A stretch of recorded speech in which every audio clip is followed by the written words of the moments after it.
We're talking about the partial fraction expansion now. Last class, we went through the case 1. In the case 1, we have the roots for the denominator. They are real and distinct. So we did this guy last time. But just quickly for this one, we can factor denominator as s plus 1 and s plus 2, and then numerator as a 2. So again, this is the case where the roots of the denominator, they are distinct, they're real.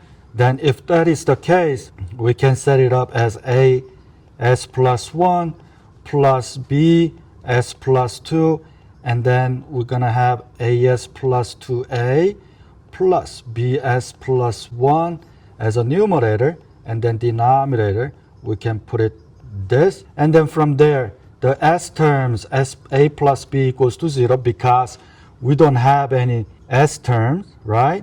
No s in the original numerator. We have a 2a plus 1 as a 2. Now you have 2 equations and 2 unknown.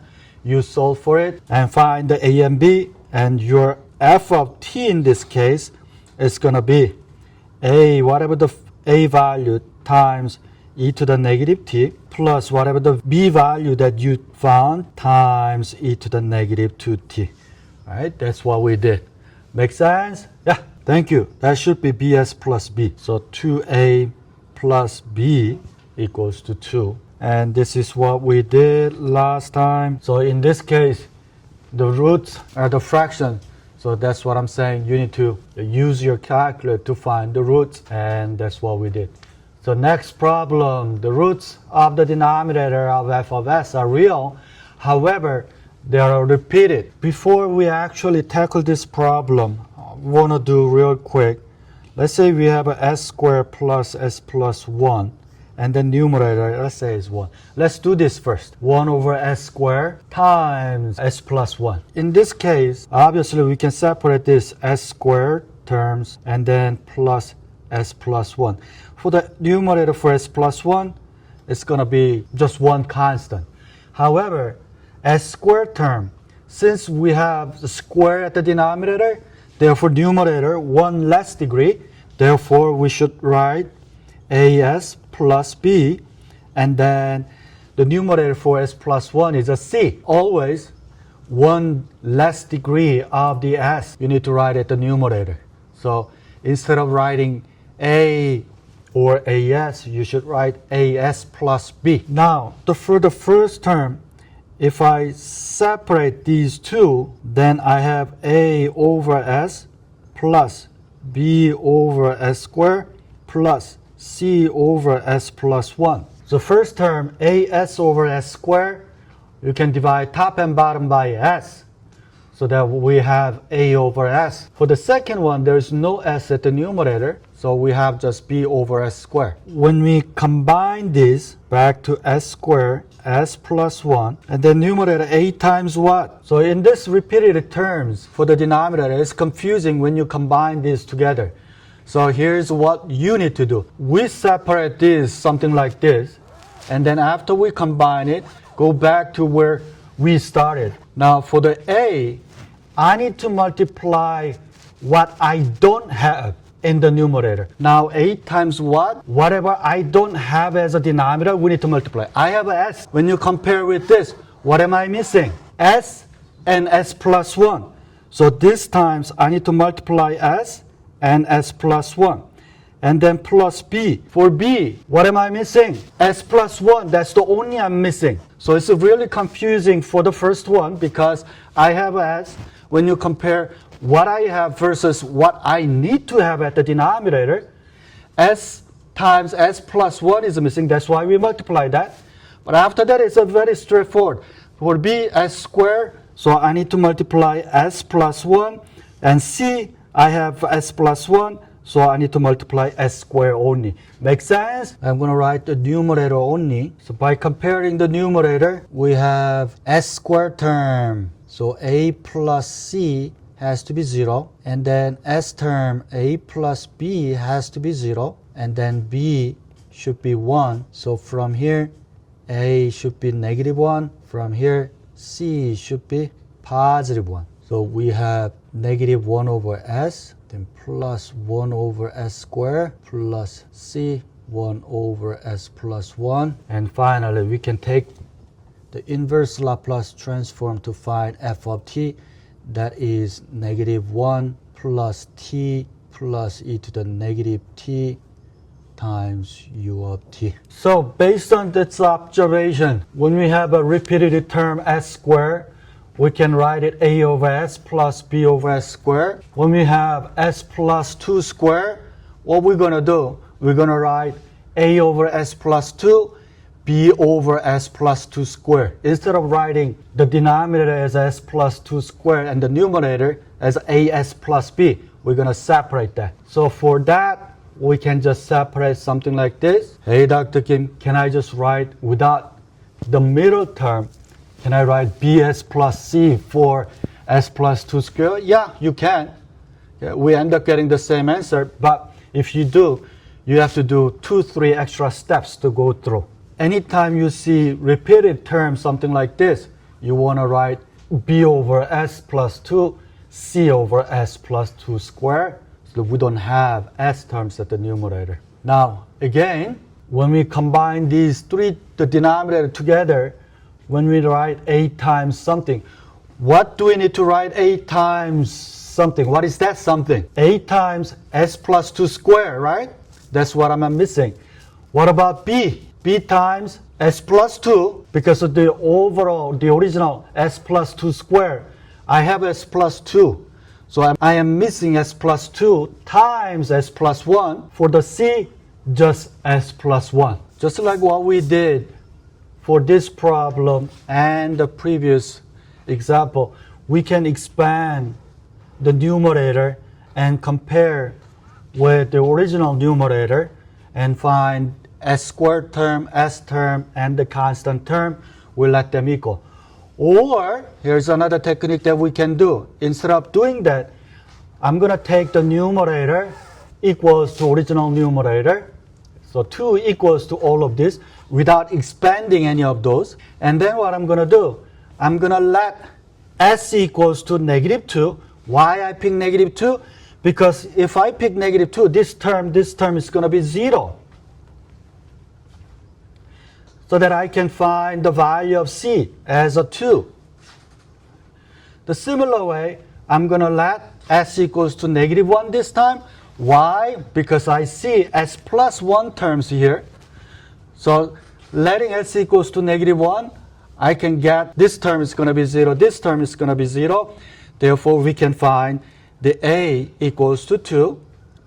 And we don't have that kind of the magic number anymore because we have only s equals to negative 1, s equals to negative 2. The third one, you can pick anything. The next easy one, s equals to 0. So once you plug in s equals to 0, we find all of those values for a, b, and c. Okay, so now we have 2 over s plus 1 minus 2 over s plus 2 minus 2 over s plus 2 squared. So we can take inverse Laplace transform. This guy is easy, right? It's 1 over s plus 1 times 2. So 2 times e to the negative t, that's easy. Negative 2 times e to the negative 2t, that's easy. What about this? Do you see the pair? Look at your table. Do you see the pair? I don't think so.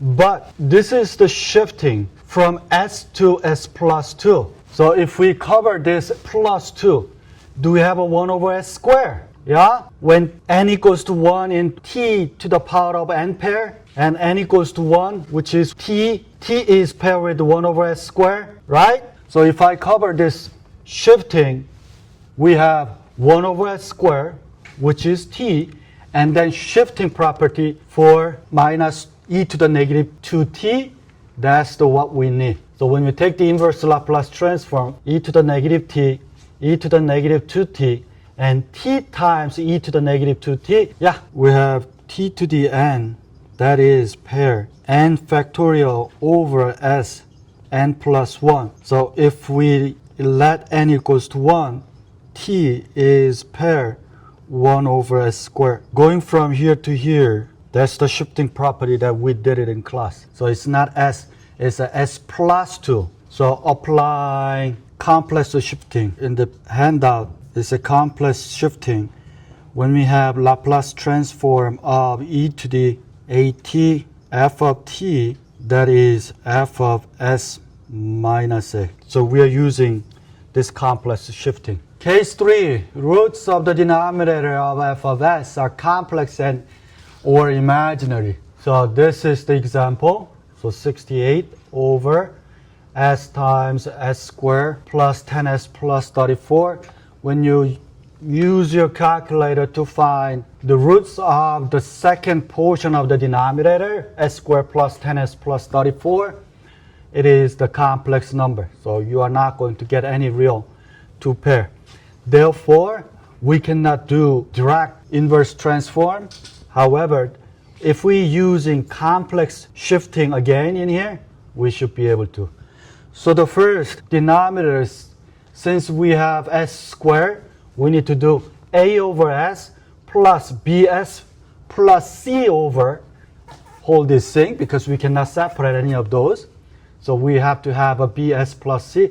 Again, denominator is a square, numerator should be s, which is power of 1. Now once we do this, now we need to multiply the denominator together. For the numerator, a times all this guy, and then bs plus c times s. And now we're going to compare the numerator from the original expression with this guy. So now we are comparing 68 with this whole thing. And then when we do, we end up getting this expression. The first one is for the x squared term.